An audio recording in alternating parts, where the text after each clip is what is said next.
Alright, how you doing? This is Rob Lewis again with another review, and this time I will be reviewing the SteadyVid EX Video Stabilizer. Oh wait, that's instructions. Well, the product, so this product is listed as the Neewer 1008464 aluminum alloy video camera handheld stabilizer for cameras up to 2.1 pounds. And I've got a Sony a6000, so that'll be actually perfect for my camera. I got it for $19.99, and you really can't beat that. I looked at a lot of DIY setups and trying to basically go from even taking hard drives apart, and the cost that you would incur even getting PVC pipe and so forth would be more than 20 bucks. So you really can't beat it, assuming it works okay. So here's the box. Again, interesting, it does have the instructions, I guess. It's more features, specifications, and then there's a 3-step instruction here. Attach the camera, that's number 1. Adjust overweight or adjust counterweight until center of gravity is reached. Tighten counterweight to hold in place. So it seems pretty simple. Let's see if it's actually the case. I did look online and on YouTube. I found quite a few very helpful reviews on how to set up the stabilization system on these types of devices, although it wasn't on this device specifically. Oh, well that's nice, because I saw quite a few of the products that were unboxed online had talked about, in the reviews it talked about how difficult the system was to put together, and it looks like this one actually comes already put together, which is very, very nice, especially for an amateur videographer like myself. You know, I don't really know what I'm getting into, but I know I need stabilization. And the first part that comes out, I mean, it's not completely assembled, but they do a decent job. You see the weight balance here, and it looks like they have screwed it up a little bit so that it fits into the package more securely. So I think we might have to just pull that out of place and then bring it down. So if I just loosen this here, let's see if this works here. Maybe it's opposite, but that is tough. Holy moly. I don't know if I need, I feel like a little girl. I don't know what the deal is. It's really, really tight. But let's see, hopefully I don't break it. I'm trying to, no, I don't know, but I don't remember this being in the instructions. I guess it's good that it's tight in a sense, I mean, once you have it set up, but wow. Holy moly, I can't imagine somebody who has, and my career is in fitness. Not that I'm super buff, but wow, that is tough. Man, I think, unless I did that incorrectly, the average person would have needed pliers. Holy moly. To really loosen that up, and I can't do it. I don't even know if that's how it's supposed to go or not, but I guess I'll have to look at the picture. So I guess positive point number 1 would be that it seems to come assembled already for the most part. One downside is, holy moly, this thing was really tough. It's like they put it on with a machine, like they had a machine screw it on, and they didn't have a stress gauge or something, and they just super tightened it. So this is the product thus far. As you can see, it does look very solid. No scratches. It looks the Neewer logo right here, and as you can see, it has the spot for the camera mount that you can actually shift right, left, forward, and back, which is very convenient.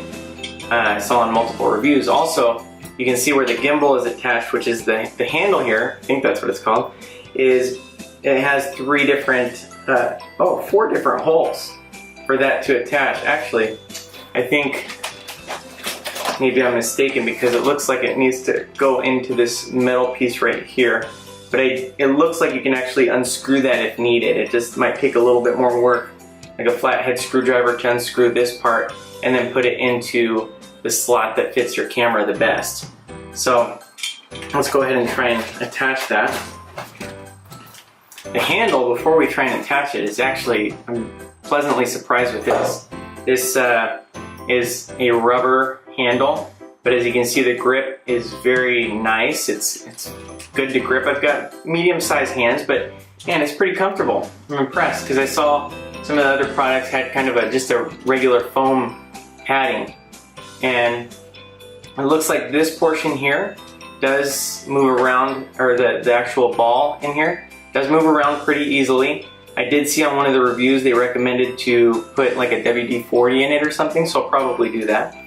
And let's go ahead and try and attach it. So it looks like we want to take this piece here and screw it into that metal slot.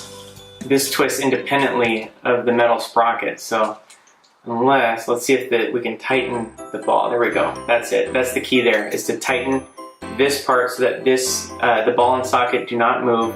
Once you do that, it looks like we'll be able to bring it in nice and, well, maybe tighten it a bit more.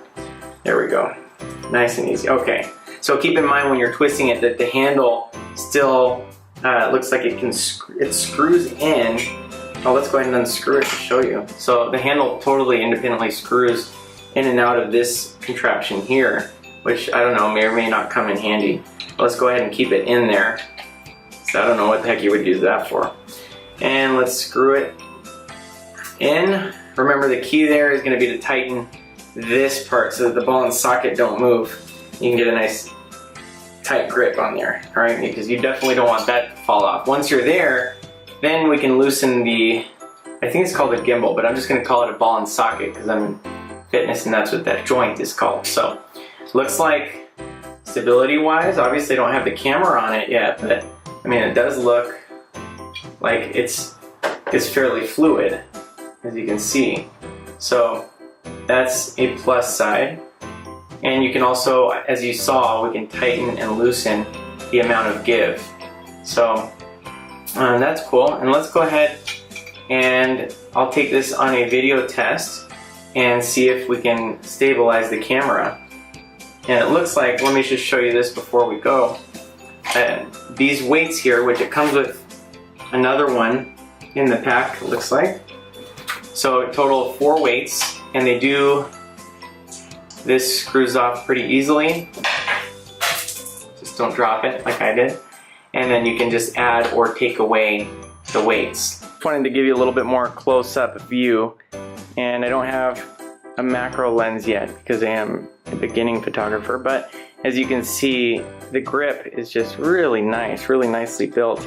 And you can see the ball and socket here. I mean, it feels durable. I know a lot of people complained online about it feeling flimsy, but I don't feel it flimsy at all in the slightest. This is the part where the camera will screw onto, as you can see. Let's see if I get an angle here. So you can see right here, this is that, and it looks solid, and it's cool because it really gives you the options to be able to balance the camera correctly. And as you can see, nothing's balancing on there, but you move it side to side. And this is where the weights will go on to. So basically, I just dropped it on the floor, so I'm not going to put the end piece on, but you just put this on the end, screw it on, and we are ready to go. So let's do it to it and see how it works. Indie mogul guys are going to call me and say, hey, you're doing it wrong. But anyway, let's go ahead and take it for a test drive and walk around.